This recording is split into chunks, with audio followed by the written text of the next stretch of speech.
ಈ ಕಾರ್ಯಕ್ರಮದ ಪ್ರಾಯೋಜಕರು Gadiyar group of companies. Gadiar Group of Companies, synonymous with excellence and innovation, stands as your dynamic partner for progress. Gadiar Group ensures safety as guardians in firefighting and builds vibrant communities in real estate. Building tomorrow, today.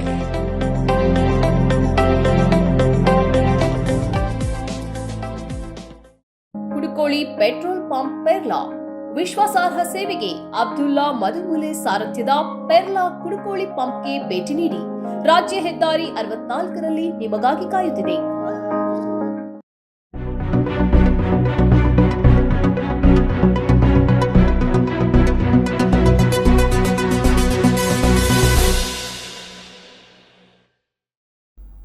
ಸನ್ಮಾರ್ಗ ಸುದ್ದಿ ಸಂಚಯಕ್ಕೆ ಸ್ವಾಗತ. ನಾನು Shamsheer ಬುಡೋಳಿ.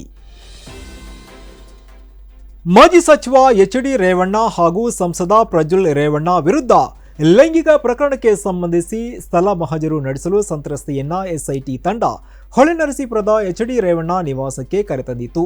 H D. Revanna ಇವರ ಪತ್ನಿ ಭವನಿ ರೇವಣ್ಣ ಮನೆಯಲ್ಲಿ ಹಾಗೂ ರೇವಣ್ಣ ಪರ ವಕೀಲರು ನಿವಾಸದ ಬಳಿಯೇ ಇದ್ರು. ಹೊಳೆನರಸೀಪುರ ನಗರ ಪೊಲೀಸ್ ಠಾಣಾ ಪೊಲೀಸರ ಸಹಕಾರ ಪಡೆದ ಎಸ್ಐಟಿ ತಂಡ ಡಿವೈಎಸ್ಪಿ ಸತ್ಯನಾರಾಯಣ್ ಸಿಂಗ್ ಸುಮಾರಾಣಿ ನೇತೃತ್ವದಲ್ಲಿ 3 ವಾಹನಗಳಲ್ಲಿ ಆಗಮಿಸಿದೆ. ಹೊಳೆನರಸೀಪುರದ ಎಚ್.ಡಿ. ರೇವಣ್ಣ ನಿವಾಸದಲ್ಲಿ ಲೈಂಗಿಕ ಕಿರುಕುಳ ನೀಡಿದ್ದಾರೆಂದು ಪೊಲೀಸ್ ಠಾಣೆಗೆ ಸಂತ್ರಸ್ತ ಮಹಿಳೆ ದೂರು ನೀಡಿರುವ ಹಿನ್ನೆಲೆಯಲ್ಲಿ ಸ್ಥಳ ಮಹಜರು ನಡೆಸಲಾಗಿದೆ. ಮನೆಯಲ್ಲಿ ಭವಾನಿ ರೇವಣ್ಣ ಇಲ್ಲದ ವೇಳೆ ಅಡುಗೆ ಮನೆ, ಬೆಡ್ರೂಮ್ ಹಾಗೂ ಸ್ಟೋರ್ ರೂಮ್ನಲ್ಲಿ ದೌರ್ಜನ್ಯ ನಡೆಸಿದ್ದ ಬಗ್ಗೆ ಮಹಿಳೆ ಆರೋಪಿಸಿದ್ದರು. ಎಚ್.ಡಿ. ರೇವಣ್ಣ ನಿವಾಸದೆದುರು ಬ್ಯಾರಿಕೇಡ್ ಹಾಕಿ ಪೊಲೀಸರು ಬಿಗಿ ಬಂದೋಬಸ್ತ್ ಮಾಡಲಾಗಿತ್ತು. ಪೆನ್ ಡ್ರೈವ್ ವಿಚಾರದಲ್ಲಿ ಕುಮಾರಸ್ವಾಮಿ ಆಗಾಗ ನಿಲುವು ಬದಲಿಸ್ತಾ ಇರುವುದು ಯಾಕೆ? ಡಿಸಿಎಂ ಡಿಕೆ ಶಿವಕುಮಾರ್ ಇವರನ್ನ ಪ್ರಶ್ನೆ ಮಾಡಿದ್ದಾರೆ. ಕುಮಾರಸ್ವಾಮಿ ಗಂಟೆಗೊಂದು ಗಳಿಗೆಗೊಂದು ಹೇಳಿಕೆ ನೀಡ್ತಾ ಇದ್ದಾರೆ, ನಿಲುವು ಬದಲಿಸ್ತಾ ಇದ್ದಾರೆ ಎಂದು ಡಿಕೆಶಿ ವಾಗ್ದಾಳಿ ನಡೆಸಿದ್ದಾರೆ.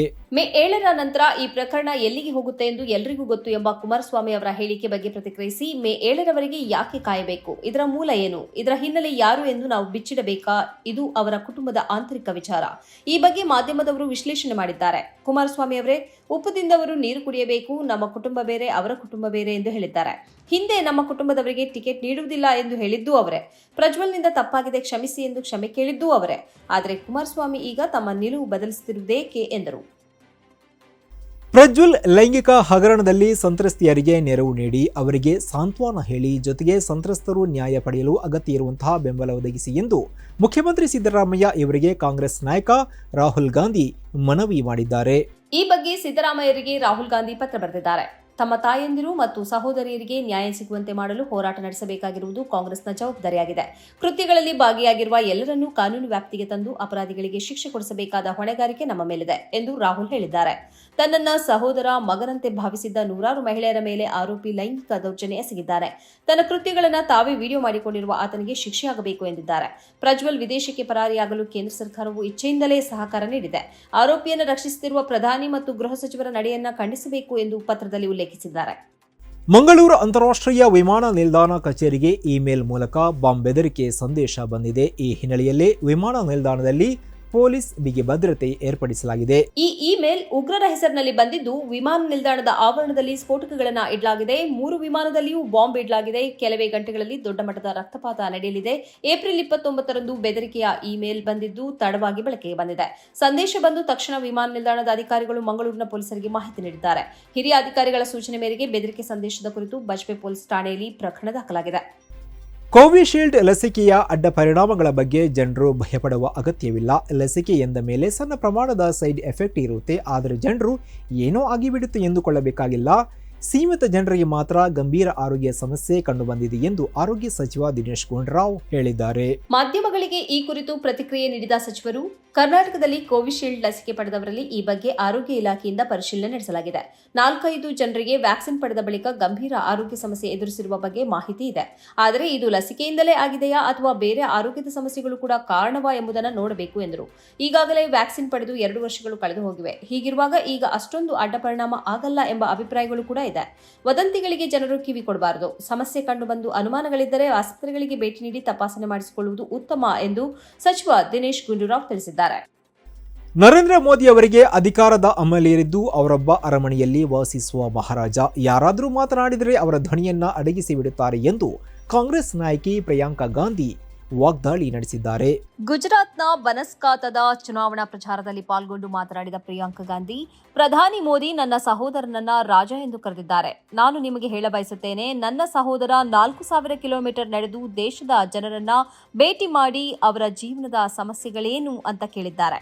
ಮತ್ತೊಂದು ಕಡೆ ಅರಮನೆಗಳಲ್ಲಿ ವಾಸಿಸುವ ಮಹಾರಾಜ ನರೇಂದ್ರ ಮೋದಿ ಅಸಹಾಯಕ ರೈತರು ಹಾಗೂ ಮಹಿಳೆಯರನ್ನ ಸ್ಥಿತಿಗತಿಗಳನ್ನ ಹೇಗೆ ಅರ್ಥ ಮಾಡಿಕೊಳ್ಳಲು ಸಾಧ್ಯವಾಗುತ್ತದೆ ಎಂದು ಪ್ರಶ್ನಿಸಿದರು. ಕೇಂದ್ರ ಸಚಿವ ಅಮಿತ್ ಶಾ ಸೇರಿದಂತೆ ಬಿಜೆಪಿ ನಾಯಕರ ವಿರುದ್ಧ ತೆಲಂಗಾಣದ ಹೈದರಾಬಾದ್ನಲ್ಲಿ ಕ್ರಿಮಿನಲ್ ಕೇಸ್ ದಾಖಲಿಸಲಾಗಿದೆ. ಚುನಾವಣೆ ಪ್ರಚಾರದಲ್ಲಿ ಮಕ್ಕಳನ್ನ ಬೆಳೆಸಿ ಮಾದರಿ ನೀತಿ ಸಂಹಿತೆ ಉಲ್ಲಂಘನೆ ಆರೋಪ ಇವರ ಮೇಲಿರುವಂತದ್ದು. ಬಿಜೆಪಿ ಚುನಾವಣಾ ಪ್ರಚಾರದ ಫೋಟೋ ವೈರಲ್ ಆಗಿದೆ. ಅದರಲ್ಲಿ ಮಕ್ಕಳು ಬಿಜೆಪಿ ಫಲಕಗಳು ಮತ್ತು ಬಲೂನ್ಗಳನ್ನ ಹಿಡಿದಿದ್ದರು ಮತ್ತು ಸಚಿವರು ಇತರ ಬಿಜೆಪಿ ಪದಾಧಿಕಾರಿಗಳೊಂದಿಗೆ ವೇದಿಕೆಯಲ್ಲಿ ನಿಂತುಕೊಂಡಿದ್ದಾರೆ. ಮೊಗಲ್ಪುರ ಪೊಲೀಸರು ಗುರುವಾರ ದಾಖಲಿಸಿದ ಎಫ್ಐಆರ್ನಲ್ಲಿ ಅಮಿತ್ ಶಾರನ್ನ ಆರೋಪಿ ನಂಬರ್ 3 ಎಂದು ಹೆಸರಿಸಲಾಗಿದೆ. ತೆಲಂಗಾಣ ಪ್ರದೇಶ ಕಾಂಗ್ರೆಸ್ ಘಟಕದ ಉಪಾಧ್ಯಕ್ಷ ಜಿ ನಿರಂಜನ್ ತೆಲಂಗಾಣ ಮುಖ್ಯ ಚುನಾವಣಾ ಅಧಿಕಾರಿಗೆ ದೂರು ನೀಡಿದ ನಂತರ ಅಮಿತ್ ಶಾ ಸೇರಿದಂತೆ ಇತರರ ವಿರುದ್ಧ ಪ್ರಕರಣ ದಾಖಲಿಸಿಕೊಳ್ಳಲಾಗಿದೆ.